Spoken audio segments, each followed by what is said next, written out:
Hello friends, मैं chartered accountant पराग भुजबल।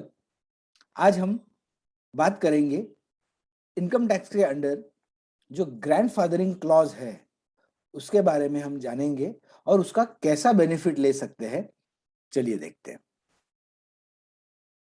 तो income tax act में आपको पता रहेगा कि up till financial year 2017-18 stock exchange में से जो भी शेयर्स सेल करेंगे हम लोग या इक्विटी ओरिएंटेड म्यूचुअल फंड्स जिनके ऊपर एसटीटी लगता है, तो ऐसा अगर कोई इक्विटी शेयर या म्यूचुअल फंड के सेल्स के ऊपर जो लॉन्ग टर्म कैपिटल गेन बनता था, यानी जो भी शेयर्स या इक्विटी ओरिएंटेड म्यूचुअल फंड जो आपने 12 मंथ से ज्यादा पीरियड के लिए होल्ड करे हैं, तो वो लॉन्ग टर्म कैपिटल गेन होते हैं। तो लॉन्ग टर्म कैपिटल गेन जो था वो एग्जेम्प्टेड था under section 1038 of the income tax act. सिर्फ शॉर्ट टर्म कैपिटल गेन जो है, यानी एनी शेयर्स और mutual funds, equity oriented mutual fund sold within 12 months from the date of purchase, वो शॉर्ट टर्म कैपिटल गेन में आता था और उनके ऊपर 15% जो भी गेन होता है उसका 15% short term capital gain tax भरना पड़ता था, सेस और सरचार्ज अलग।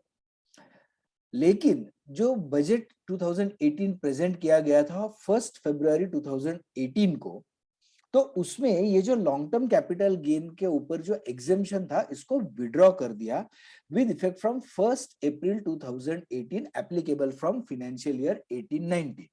तो पहले अप टिल 31 मार्च 2018 सारा गेन एग्जेम्प्ट रखा और 1 अप्रैल से जो भी सेल होने वाला है उसको टैक्सेबल कर दिया।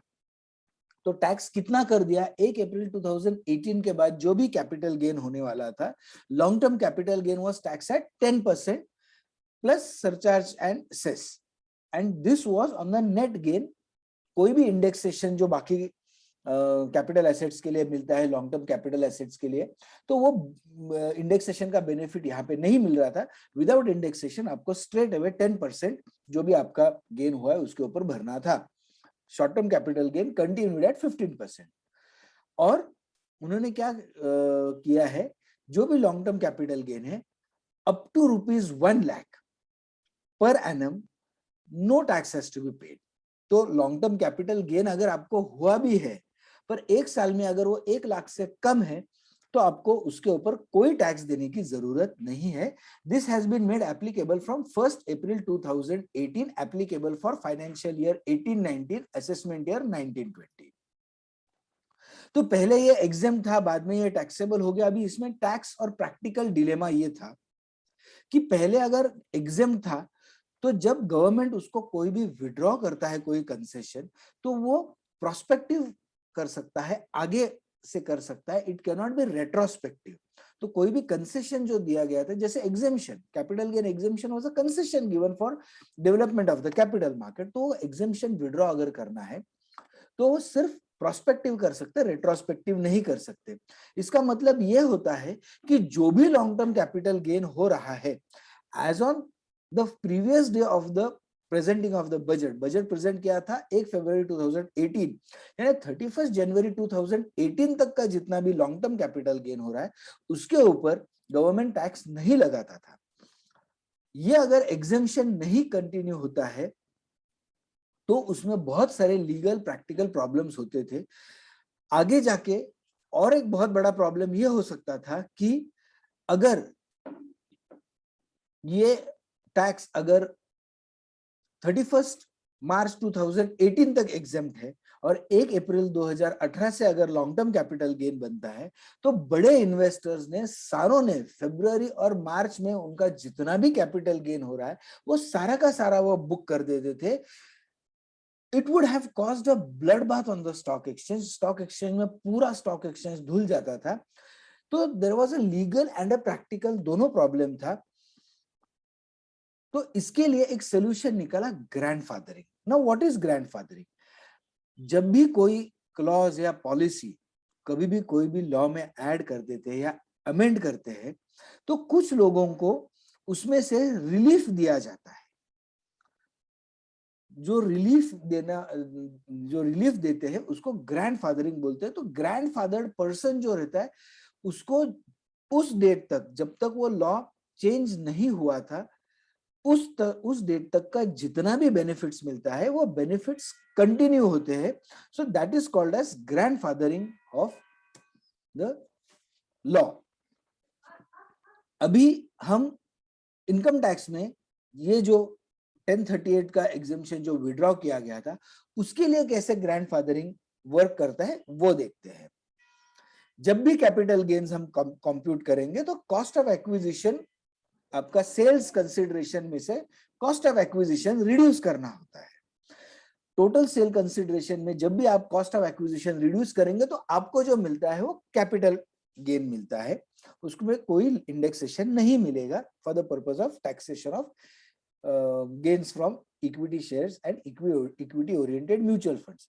तो अभी उन्होंने क्या किया, समझो अगर आपने 100 रुपीज का सेलिंग प्राइस है और आपका परचेस प्राइस समझो 40 रुपया है, तो ग्रैंडफादरिंग में क्या करते हैं, वो cost of acquisition will be higher of what actual cost of acquisition, जो भी जिसको भी आपने परचेस किया वो, या lower of fair market value and full value of consideration यानी सेल वैल्यू.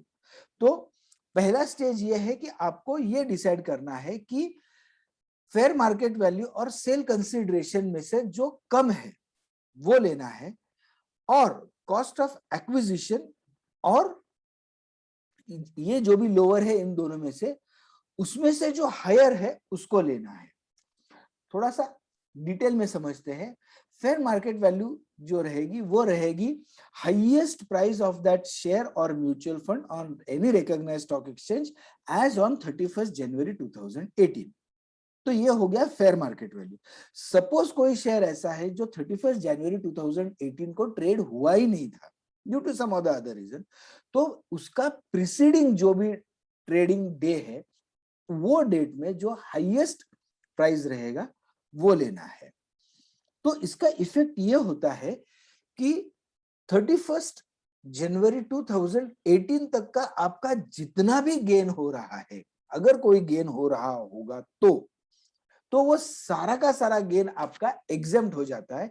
बिकॉज हमने यहां पे देखा है फेयर मार्केट वैल्यू या sale consideration which ever is lower आपको पहले लेना है.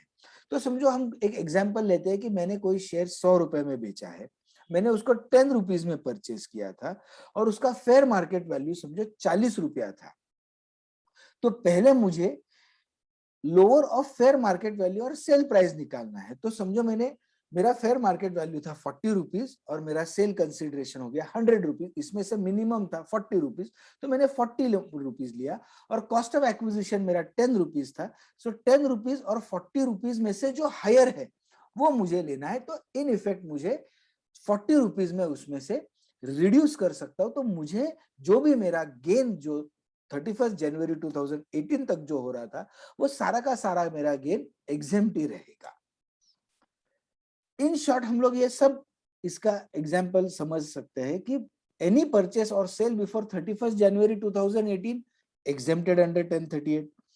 Purchases before 31st January 2018, sale after 31st January 2018 but before 1st April 2018 exempt under 1038.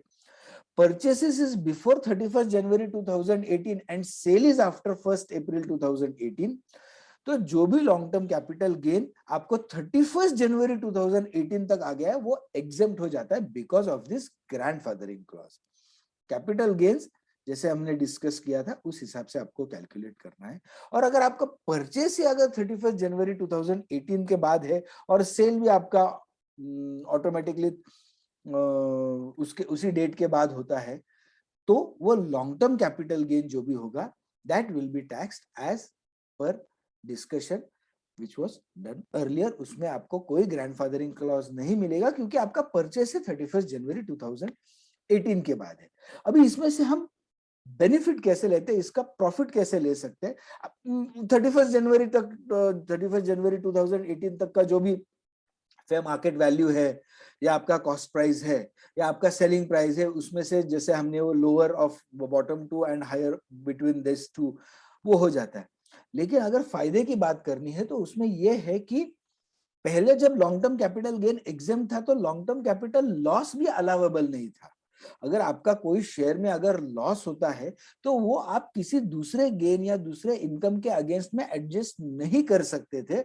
अभी since the long term capital gain is taxable, the long term capital loss arising from that, आपको जो भी long term capital loss अगर बनता है तो वो long term capital loss आप लॉन्ग टर्म कैपिटल गेन के अगेंस्ट में एडजस्ट कर सकते हैं। यानी समझो मुझे शेयर्स बेच के मुझे समझो लॉन्ग टर्म कैपिटल गेन हो गया 3 लाख रुपया, तो मुझे 30% 30,000 रुपए उसके ऊपर टैक्स भरना है। लेकिन मेरे पास अगर कोई ऐसा शेयर है जिसमें मुझे long term capital loss book कर सकता हूं और समझो वो आता है 2 लाख रुपीज तक, तो वो अगर मैं बुक करता हूं तो ये 3 लाख के गेन के अगेंस्ट में ये पूरा 2 लाख रुपए मेरा एडजस्ट हो जाता है। तो मुझे सिर्फ 1 लाख रुपए के ऊपर 10% टैक्स भरना है। अगर मेरा पूरे साल भर का 1 लाख के अंदर आता है तो मुझे कोई टैक्स देना नहीं पड़ेगा, और जो भी मुझे 1 लाख के ऊपर अगर कुछ आता है तो सिर्फ उसका ऊपर का 10% ही मुझे टैक्स देना है। तो इस केस में जैसे हमने देखा 3 लाख गेन हो गया, 2 लाख लॉस हो गया, वो मैंने सेट ऑफ करने के बाद मेरा 1 लाख रुपया कैपिटल गेन आ गया, लॉन्ग टर्म कैपिटल गेन। वैसे भी 1 लाख रुपए तक का long term capital gain on equity shares and equity mutual funds is exempted. तो मुझे 3 लाख रुपए का लॉस होने के बावजूद भी मुझे 0 रुपीज टैक्स देना पड़ेगा।